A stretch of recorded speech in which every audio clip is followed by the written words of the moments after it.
Hi, we're going to continue on with the party organization, and I'm going to start off by saying that states control elections. State parties determine how their nominating process will go. They determine how a state will have, or if a state will have an open or closed primary. In an open primary, you can go in and tell them which party you would like to vote for in the primary process, and then you go in and vote. Indiana has an open primary, so you go in, you say, I want to vote for the Republican side or the Democratic side. They'll lead you to that booth, whichever one you say, and then you can vote for the candidates in the Republican Party or the candidates in the Democratic Party. Now, in closed primaries, you have to be a registered party member to vote. So in a state that has a closed primary, you have to be a registered Republican, then you would go for vote for the Republicans, or a registered Democrat, and then you would go vote for the Democrats in the primary. A primary and a caucus are both ways to narrow down the field for the general election. For instance, in 2016, you could not have 6 different Democrats on the ticket. So you needed a primary or a caucus working together to narrow it down, which they did. They narrowed it down to Hillary Clinton. That is the way primaries and caucuses work. Now, once you have it down to one person for the party, they represent your party in the general election. And usually you'll have a Republican, a Democrat, and possibly an independent, depending on the year. All right, national organization. There is a national convention. They use that to select the candidate formally for the party and set the party's platform. There's a national committee. They keep the party running between the conventions. And then there's the national chairperson. And they're in charge of day-to-day activities like the staffing, the money, etc. Realigning elections. This is displacement of... Okay, back to realigning elections. Displacement of major party or major shift in party platform. In 1824, we have the birth of the Democrats. Andrew Jackson lost in the House of Representatives. There was no president at the time, or president-elect, that had a majority of the electoral votes. So the vote went to the House, and Andrew Jackson lost. This caused him to fight to build a coalition of Westerners and Southerners to win as a Democrat in 1828. In 1860, with the Civil War and the rise of the Republicans, we have a new party evolved out of the crisis over slavery, and that was the Grand Old Party, also known as the GOP. They won most of the elections for the next 50 years. In 1896, a party in transition. This did not cause a different party to win. It just realigned the values of the Republican Party. And in 1932, with the FDR and the New Deal, that switched from laissez-faire economics, which is basically a free market economic system, to a Keynesian economic system where there was more government control. Because of this, we have the New Deal, and we have the rise of the Democrats helping people through difficult times and more government regulation.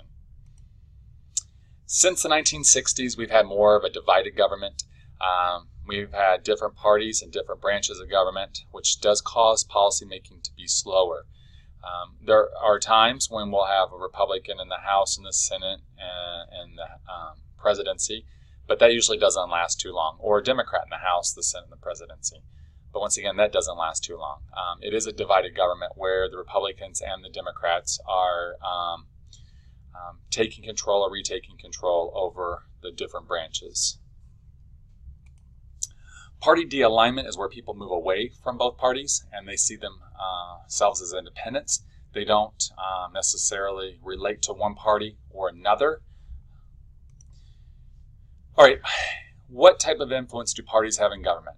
If we look in Congress, it's extremely important. Laws are made and passed in Congress. The party control makes these laws that affect people. And as far as parties in control, Congress is the biggest benefactor of having your party, whether it be Democrats or Republicans, in control of Congress. In the executive branch, it's important, but not as important as Congress. It's really important in how appointments are made. It's also important in how, like, Supreme Court justices, when they get nominated by the president, of course, they have to be approved by the Senate. But that is one of the big deals of being in control of the presidency. Judicial branch, it's supposed to be nonpartisan. I don't know what you think. I would say that it's not. Although, with the Affordable Care Act, also known as Obamacare, that was a decision, a Supreme Court case that came down to a 5-4 decision in favor of Obamacare. We had 5 Republicans, 4 Democrat, or aligned with Republicans. But one of them, Chief Justice John Roberts, actually voted for the Affordable Care Act, saying it was a tax and taxes were allowed. So he actually went against his party. With the Supreme Court, you're not allowed to, or I shouldn't say not allowed to, you're not voted out. You're in for life. Now, there are various reasons why you could get removed, but it's not because of how you made a decision on a specific case. So, party activists, how people support party. Party regulars, they put their party first. Even over the issues, over the candidates, party regulars put the party before anything. Candidate activists put the candidate first. They vote for the candidate themselves. And then issue activists vote for an issue. A single issue, someone that votes on a single issue, they're single issue voters, will pick an issue that they view as extremely important to them, and they'll vote based solely on that issue. They might disagree with everything else the party has to say, but they'll still vote for that party because of that one issue and how much that issue means to them.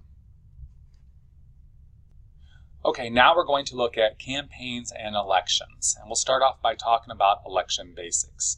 Elections happen at different times of the year, either in the fall or in the spring.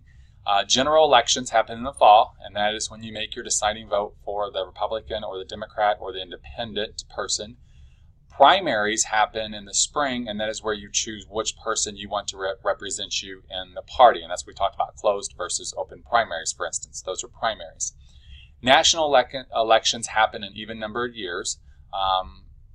Donald Trump was elected president of the United States in 2016, and he started in 2017. And then local elections often are in odd number of years. Federal election day is the first Tuesday of the first full week of November. Single member districts, that means there's one winner per election, and this is one of the main reasons that we have a two-party system. So, terms. President can do 2 terms max, or 10 years, and that only happens if they're in office and something happens to the president. If they're more than halfway through, they can finish that out and do 2 more. If they're less than halfway through, they can finish that out in 1 more, hence the 10 years. House members are elected every 2 years, and senators are elected every 6 years. 1/3 of senators are elected every 2 years. If you add that up, you have a third and a third and a third, which is a whole. So you'll get back to the original members after 6 years. So each senator will serve 6 years, with 1/3 of them up for re-election every 2. Congress has no term limits. As I said, the 22nd Amendment, the president does have term limits. All right, running for Congress. Most congressional elections are not close because the incumbent has an advantage. They have the incumbency advantage, which gives them advantages on several different areas. Also, there are many safe seats where there's little chance of turnover. If you remember, I talked about gerrymandering in the last video. Well, that's redrawing of district lines by state legislatures, and when they redraw these lines, they do so in such a way as to make their seats safe. And then finally, presidential popularity affects both the House and the Senate elections, as well as midterm elections. There's such thing as riding the president's coattails into office. All right, incumbent. An incumbent is somebody already in office. They're looking for re-election. So, for instance, when Barack Obama was president from 2008 to 12, in 2012, he was the incumbent running for re-election. House members have a very good chance, over 95% chance of being re-elected if they're already in office. It's hard to find a serious challenger, And they have advantages like the franking privilege, which allows them to send mail to their constituents for free. They also have free use of broadcast studios to send radio and TV tapes to districts. They also have a staff to help them. So it can be very hard to be an incumbent. Now, how do we get turnover in the House? Well, if they die or if they retire or if they seek another office or if they redistrict and it forces them to run in a new district where they're not as well known. How do we get turnover in the Senate? Well, there's not as much of an incumbency advantage. Competition is usually much more intense, and races usually cost millions of dollars. The reason for that, with Senate seats, you'll have House of Representative members running for that seat. You might have an Attorney General. You might have a governor. You have high-profile people running for the Senate. So it's the incumbency advantage is not as big of a deal. So there's only 2 seats in each state. Usually 1 seat is up for election at a time. So it's really, you have 1 person running in that state for senator, and they have intense challengers. Steps to mount a serious primary campaign for Congress. Well, you need to raise a lot of money. It's hard to do. You've got to raise hundreds of thousands of dollars, if not millions of dollars, depending on where you're at. You have to build a personal organization. You have to hire campaign staff, and you have to gain visibility. And this depends on how much money you have. People vote for who they know. So you've got to get your name out there. Now, it is easier with Facebook, Instagram, with different social media. You can get your name out there and not use as much money. But it's still a challenge. So I challenge you to see if you can run for an office using Facebook or whatever social media that you like to use, and not spend money, but still get your name out there, go out there and make some changes for the better. All right, let's talk about running for president. Number 1, the nomination. This is controlled by both the states and the parties. So parties decide how many delegates each state will get, and set guidelines as how the state can divide the delegates. States then decide how they will award their delegate votes for the candidates through either a caucus or a primary, and then through winner-take-all or proportionally. In Indiana, we have a winner-take-all system, and it is a primary system. Delegates, what are they? They're prominent party members in the state chosen to represent the party at the National Party Convention.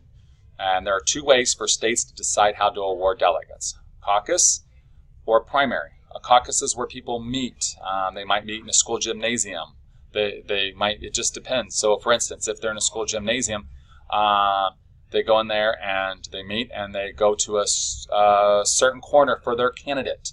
And then as people are kind of pushed out because they didn't have enough, those people that voted or went to the corner for one specific candidate can then choose to leave or go support a different candidate until they narrow it down. Primary is where you go and you actually vote. You just go and you push a button and you vote for a specific person. And as I said earlier, it can be an open or a closed primary. In Indiana, we have an open primary. All right, strategies for winning the nomination. You've got to focus on Iowa and New Hampshire. Iowa caucus, New Hampshire primary. They're the first 2. You do that if you can win or get a very high rating. Or if you can get in the top 3, high showing, I should say, then you're likely to get a lot of media attention, which could lead to more money. Money helps win. You can also focus on Super Tuesday. That's a very important date because you have many, many states that are holding their primary on Super Tuesday. Usually after Super Tuesday, the primary field has been narrowed down to just a handful, maybe 2 or 3 people left after that. All right, some new concerns, front loading. That's moving your primary or your caucus forward. And that right there, you can do that to gain media attention, national attention, however, to get the candidates to come to your state and spend money, and maybe you can, you can be a bigger factor in determining who's going to be the president if you can front load. But with that being said, states can also, our parties can decide to punish people that do that. So